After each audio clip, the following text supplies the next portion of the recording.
Number 1, let your absence feel. अपनी कमी का एहसास करवाओ। सुरेश फैक्ट्री में मन लगाकर काम करता था क्योंकि उसके मेंटर ने कहा था कि हार्ड वर्क पेज ऑफ, लेकिन उसका प्रमोशन तब भी नहीं हुआ, ना ही कोई स्पेशल हाइक मिला, जबकि फैक्ट्री के काम का सारा ट्रबल शूट वही करता था। यानी अगर वो ना हो तो बहुत परेशानी हो सकती थी। वो हार के अपने मेंटर के पास गया और मेंटर ने उससे कहा कि तुम ये तो जानते हो कि हार्ड वर्क का फल जरूर मिलता है, लेकिन ये नहीं समझते कि वो फल तभी मिलता है जब आपका हार्ड वर्क किसी को दिखे। जाओ कुछ दिन की छुट्टी ले लो, फिर देखो। उसने ऐसा ही किया। उसके एब्सेंस में सबको रियलाइज हुआ कि सुरेश कितना काम करता था। उसको कंपनी की तरफ से तुरंत प्रमोशन और हाइक दोनों मिला। चाहे आपका घर हो, सोसाइटी हो या आपका वर्क प्लेस, अगर आप लोगों को अपनी वैल्यू का एहसास करवाना चाहते हो तो अपनी एब्सेंस फील करवाओ। Number 2, stand about the crowd. भीड़ में अलग दिखो। आप भी लेट नाइट्स करते हो, टारगेट्स भी पूरे करते हो, तो क्या वजह है कि आपके कलीग को प्रमोशन मिल गया और आपको नहीं? क्योंकि उसका काम बॉस को दिखा और आपका नहीं दिखा। पावर और सक्सेस पाने के लिए जितना जरूरी अच्छा काम करना है, उतना ही जरूरी अपने काम को एक्नॉलेज करवाना भी है। ऐसे में बहुत जरूरी है कि आप भीड़ से अलग दिखो। हिंदी में एक मशहूर कहावत है कि जंगल में मोर नाचा किसने देखा। यानी आप अकेले में कितनी भी मेहनत करते रहो, कोई फायदा नहीं है। अपने काम को एक्नॉलेज करवाने के 2 टिप्स मैं आपको देता हूँ। पहला, अपने गेस्चर, काम करने के तरीके और बातों के अंदाज में ऐसे चेंजेस लाओ कि लोग आपको नोटिस करें। और दूसरा कि आपने जो भी काम किया है, जब मौका मिले उसे डिस्कस करो, उसे गिनवाओ, ताकि सबको पता चले कि आपने क्या क्या किया है। अपने किए गए काम का प्रचार करने में कभी भी शर्माओ मत। Number 3, conceal your intentions. अपने इरादे किसी के सामने जाहिर ना करो। अंग्रेज हमारे देश में बिजनेस करने आए थे और राज करने लगे। सोचिए अगर उनके इंटेंशंस उस समय के लोगों को पहले से पता होते तो क्या हम सैकड़ों सालों तक गुलामी की जंजीरों में जकड़े हुए होते? शायद नहीं। जब तक किसी को आपके इंटेंशंस नहीं पता, तब तक डीलिंग पावर आपके हाथ में होती है। अपनी डेली लाइफ में कई बार हम इस बात को रियलाइज नहीं करते और घाटा खा जाते हैं। जैसे आप कार खरीदने गए, आपको कार बहुत पसंद आई और आपने उसे लेने का मन बना लिया। अब 2 सिचुएशन हो सकती है। पहली, आपने एक्साइटमेंट में सेल्समैन को ये शो कर दिया कि आप उसे खरीदने के लिए कितने डेस्परेट हो, आपको कितनी ज्यादा वो कार पसंद आई है। ऐसे में सेल्समैन इसका एडवांटेज ले सकता है और हो सकता है कि वो प्राइस बढ़ा दे या आपको कोई अच्छा डिस्काउंट ना दे। दूसरी सिचुएशन ये है कि आपने सस्पेंस बरकरार रखा है, आपने ये रिवील नहीं किया कि आपको कार कितनी ज्यादा पसंद आई है। इस बार डीलिंग पावर आपके हाथ में रहेगी और डील क्रैक करने के लिए वो आपको मैक्सिमम पॉसिबल डिस्काउंट देगा। अगर आप डीलिंग पावर अपने हाथ में रखना चाहते हो तो लोगों को अपने प्लान के बारे में बस उतना ही बताओ जितने में उनका इंटरेस्ट बना रहे। अपने रियल इंटेंशन को कभी भी किसी के सामने जाहिर मत करो। जब सामने वाले को पता ही नहीं होगा कि आप क्या करने वाले हो, तो वो अपने लिए डिफेंस प्रिपेयर कर ही नहीं पाएगा। लड़ाई हो या मार्केट हो या खेल, ओपोनेंट को सरप्राइज करके जीतना आसान हो जाता है और मजा भी आता है। Number 4, mind your words, always say less than necessary. Year 1825 में जार निकोलस फर्स्ट रूस के नए रूलर बने। उनके गद्दी पर बैठते ही देश में विद्रोह भड़क गया और लोग गवर्नमेंट की पॉलिसीज के खिलाफ हो गए। उस समय के प्रोमिनेंट लीडर और इंटरनेशनली अक्लाइम पोएट कोंद्रातिव रिलेव को सैनिकों ने पकड़ लिया और उन्हें फांसी की सजा सुनाई गई। जैसे ही उन्हें लटकाया गया, रस्सी टूट गई और कोंद्रातिव रिलेव जमीन पर गिर गए। उन दिनों ऐसे इंसिडेंट्स को ईश्वर की मर्जी समझकर अपराधी को माफ कर दिया जाता था। जैसे ही रस्सी टूटी, रिलेव भीड़ की तरफ भागे और उन्होंने कहा कि देखा हमारा देश कितना पिछड़ा है, रशियंस एक ढंग की रस्सी तक नहीं बना सकते। जब यह बात जार निकोलस को पता चली तो उन्होंने उसके माफीनामे के आदेश को फाड़ दिया और अगले दिन ठीक उसी समय उसे दोबारा फांसी लगाई गई और इस बार रस्सी नहीं टूटी। तो देखा आपने कैसे बड़बोलापन किसी की जान तक ले सकता है। उस टाइम अगर रिलेव चुप रह जाता तो उसे माफ कर दिया जाता और वह बाहर निकलकर दोबारा अपने मूवमेंट को आगे बढ़ा सकता था। आमतौर पर हम सबके साथ ऐसा होता है। भावनाओं में बहकर कभी खुशी में तो कभी गम में हम कई ऐसी बातें कह जाते हैं जिससे हमें आगे जाकर प्रॉब्लम्स फेस करना पड़ती हैं। इसके अलावा आप जितना कम बोलोगे, आपके वर्ड्स की कीमत उतनी ज्यादा बढ़ेगी। कई लोग बातों बातों में कुछ सीक्रेट रिवील कर देते हैं या ऐसे कमिटमेंट्स कर देते हैं जिन्हें वो पूरा नहीं कर सकते और बाद में पछताते हैं। इसलिए जब जरूरत हो तभी बोलो और सोच समझ कर बोलो, ताकि आपकी एक एक बात में वजन हो, तभी लोग आपको सीरियसली लेंगे। नंबर 6, एक्शन से जीतो, आर्गुमेंट से नहीं। जूलियस सीजर 14 ने अपने इंजीनियर को बुलाया और कहा कि वो अपने नेवी में नई शिप इंट्रोड्यूस करवाना चाहते हैं। साथ ही उन्होंने इस शिप से जुड़ी अपनी एक्सपेक्टेशंस भी उसे बताई। इंजीनियर को उनकी एक्सपेक्टेशंस अनरियलिस्टिक लगी और वो उनसे आर्गुमेंट करने लगा। घंटों चले आर्गुमेंट के बाद राजा इतने गुस्से में आ गया कि इंजीनियर को 1 साल की कैद की सजा सुना दी। कितना अच्छा होता अगर वो सीधे काम पर लग जाता और अपने एक्शंस के जरिए अपनी बात प्रेजेंट करता। आप चाहो तो किसी भी बात पर घंटों आर्गुमेंट कर सकते हो या फिर सीधे अपने एक्शन से अपना पॉइंट प्रूव कर सकते हो। आर्गुमेंट में जीत हासिल करके हो सकता है कि आपके दिल को तसल्ली मिल जाए, पर असल में आर्गुमेंट जीतने से किसी को कुछ हासिल नहीं होता।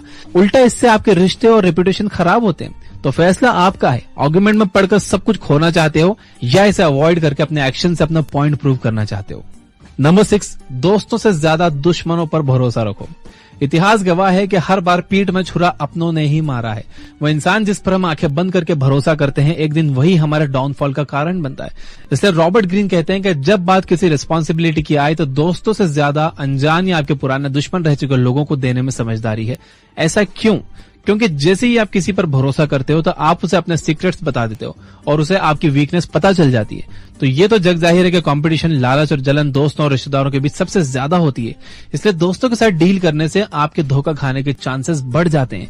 वहीं जब हम किसी अनजान या अपने पुराने दुश्मन को काम देते हैं तो हमारी नजर उसके हर कदम पर रहती है और उसे भी ये बात बखूबी पता होती है कि हमारा भरोसा पाने के लिए उन्हें काफी मेहनत करना पड़ेगी।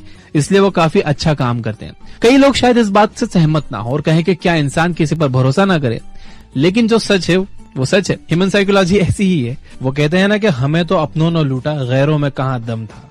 Number 7, never outshine your master. आपको क्या लगता है, अगर बीच मीटिंग में आपने अपने बॉस के ब्लूप्रिंट पर एक जेन्युइन डाउट निकालकर अपनी काबिलियत साबित की तो आपका बॉस आपको अगली प्रमोशन के लिए रिकमेंड करेगा? जी नहीं, वो आपकी गलती ढूंढकर आपको रिप्लेस करने का मौका ढूंढेगा, क्योंकि आपने उसे यह एहसास दिला दिया कि शायद आप उससे ज्यादा काबिल हो और आप उसके लिए खतरा बन सकते हो या उसकी इंसल्ट कर सकते हो। इसलिए अपने मास्टर से आगे निकलने की कोशिश कभी ना करो। अगर आप ऑर्गेनाइजेशनल लैडर के टॉप पर पहुंचना चाहते हो तो आपको उस लैडर की रिस्पेक्ट करनी होगी। अगर कोई आपसे सुपीरियर है तो उसे सुपीरियरिटी का मजा लेने दो, तभी आप फायदे में रहोगे। ये आज की बात नहीं है, बल्कि सदियों से यही होता आया है।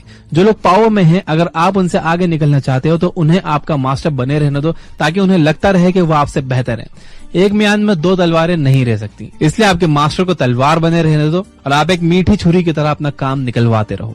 नंबर 8, मदद चाहिए तो म्यूचुअल इंटरेस्ट की बात करो, इमोशंस की नहीं।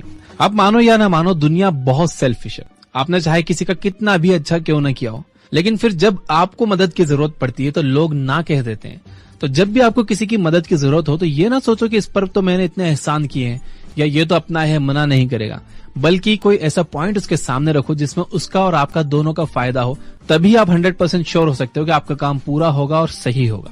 अपनी वेबसाइट के लिए अगर आप अपने आईटी फ्रेंड से हेल्प मांगोगे तो वो तभी हेल्प करेगा जब वो फ्री होगा, लेकिन अगर आप किसी को पे करके वही काम करवाओगे तो आपका काम उसकी प्रायोरिटी होगा।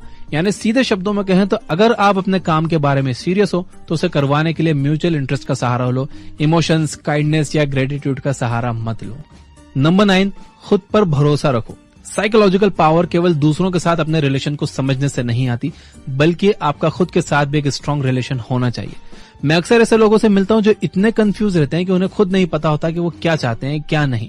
बस छोटे छोटे फेलियर से डरकर अपना रास्ता बदलते रहते हैं। खुद के बारे में आपका क्लियर व्यू होना बहुत जरूरी है। आपको पता होना चाहिए कि आप जो करना चाहते हो उसमें मुश्किलें, फेलियर्स और सेटबैक आएंगे, लेकिन आपको क्विट नहीं करना है। आपको बस हर छोटी छोटी जीत को सेलिब्रेट करना है ताकि आपका सेल्फ एस्टीम बढ़े। दुनिया उसी की रिस्पेक्ट करती है जो खुद की रिस्पेक्ट करना जानते हैं। Number 10, infection, avoid the unlucky and the unhappy.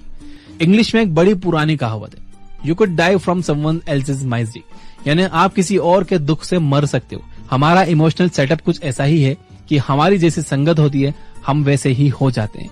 Emotional state किसी बीमारी की तरह इन्फेक्शियस होता है। आपको लगेगा कि आप बेचारे की मदद कर रहे हो, उसके दुख का साथी बन रहे हो, लेकिन असल में आप खुद के लिए मुसीबत पाल रहे हो। अगर आप किसी ऐसे का साथ चुनते हो जो दुखी है तो उसे खुश करने के चक्कर में आप खुद कब खुश रहना भूल जाओगे, आपको पता भी नहीं चलेगा। अनफॉर्चुनेट लोग मिसफॉर्चून अपने साथ लेकर चलते हैं और वो अपने नेगेटिव वाइब्रेशन से आपको भी अनलकी बना सकते हैं। इसलिए हमेशा अपने आसपास खुश, सेटिस्फाइड और पॉजिटिव लोगों को रखो। नंबर 11, आदमी देखकर व्यवहार करो। क्या आप अपने बॉस से बात मनवाने के लिए और अपने जूनियर से अपनी बात मनवाने के लिए एक जैसी स्ट्रेटेजी अपनाते हो? क्या आपको लगता है कि घर में आपकी चलती है तो ऑफिस में भी आपकी चलेगी? ऐसा नहीं है। दुनिया में बहुत तरह के लोग हैं, कुछ प्यार से मानते हैं, कुछ डर से, कुछ लालच से। कुल मिलाकर रॉबर्ट ग्रीन ये कहना चाहते हैं कि आपको आदमी देखकर व्यवहार करना आना चाहिए। अपने रिश्तों को, पावर को और पोजीशन को बचाने के लिए आपको अपने आसपास के लोगों को समझना आना चाहिए। रॉबर्ट ग्रीन खासतौर पर यह बात कहते हैं कि जो लोग फीलिंग्स हर्ट होने पर बदला लेने के लिए मौके ढूंढते रहते हैं, उनसे बचकर रहना चाहिए और अननेसेसरी पंगे नहीं लेना चाहिए। नहीं तो ऐसा करने से आप बिना बात के दुश्मन पाल लोगे, क्योंकि पता नहीं आपकी कौन सी बात कब उसे बुरी लग जाए और ना जाने किस पॉइंट पर आपको वो नुकसान पहुंचा दे। Number 12, play a sucker to catch a sucker. आप कितने स्मार्ट हो? क्या आप इतने स्मार्ट हो कि आप जानबूझकर बेवकूफ बन सको? वो कहते हैं ना कि मुसीबत में गधे को भी बाप बनाना पड़ता है। तो अगर आपका सामना किसी बेवकूफ से पड़ा है लेकिन उसके पास आपका काम निकलवाने की पावर है, तो उसे अपनी स्मार्टनेस दिखाने के बजाय ये समझने दो कि वो आपसे ज्यादा स्मार्ट है, और देखो आपका काम कैसे स्मूथली हो जाता है। इसी तरह अगर आप अपने कॉम्पिटिटर के सामने इनकॉम्पिटेंट एक्ट करोगे तो वो आपको हल्के में लेने लगेगा। रॉबर्ट ग्रीन कहते हैं कि जैसे ही आपने अपने सामने वाले को यकीन दिला दिया कि वो आपसे ज्यादा स्मार्ट है, वैसे ही आपकी जीत पक्की है। Number 13, calculated value. वैसे तो आपको खर्चे सोच समझ कर करने चाहिए, लेकिन कुछ चीजें इतनी अनमोल होती हैं कि आप अपनी सारी दौलत भी उस पर लुटा दो तो कम है। ऐसी एक चीज है नाम और रेपुटेशन। इतना बड़ा शेयर मार्केट, बड़ी बड़ी कंट्रीज की इकोनॉमी, सब रेपुटेशन का खेल है। अगर आपकी रेपुटेशन अच्छी नहीं है तो आपकी मेहनत और कामयाबी अननोटिस्ड चले जाएगी और कोई आपकी बात नहीं सुनेगा, आप पर भरोसा नहीं करेगा।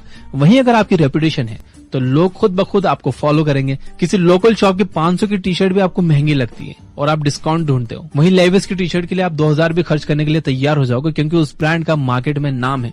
तो पहले अपना नाम बनाओ, पैसे तो खुद ब खुद बन जाएंगे। Number 14, be royal in your own fashion. कहते हैं कि आपको दूसरों के साथ वैसा ही व्यवहार करना चाहिए जैसा आप खुद के लिए चाहते हो। रॉबर्ट ग्रीन इसे एक कदम और आगे लेकर गए। वो कहते हैं कि आप खुद को ऐसा ट्रीट करो जैसा आप चाहते हो कि दूसरे आपको करें। अगर आप रूम में कॉन्फिडेंस के साथ एंटर करोगे तो लोग आपकी गलत बात को भी सही मान लेंगे। वहीं अगर आप सही होते हुए भी नर्वस रहोगे तो लोग आपकी बात सुनने से पहले 100 बार सोचेंगे। इसलिए इस तरह से काम करो जैसे आप कोई किंग या क्वीन हो। आपके हर एक्शन में रॉयल्टी झलकनी चाहिए। ऐसे में जो भी आपसे मिलेगा आपसे उसी अदब के साथ पेश आएगा। आमतौर पर हम सिंपल और डाउन टू अर्थ रहने की बात करते हैं, लेकिन कई बार इस चक्कर में हम इतना झुक जाते हैं कि लोग हमें फॉर ग्रांटेड लेने लगते हैं। ये वीडियो इसलिए अपने आप को सिंपल नहीं बल्कि रॉयल बनाओ।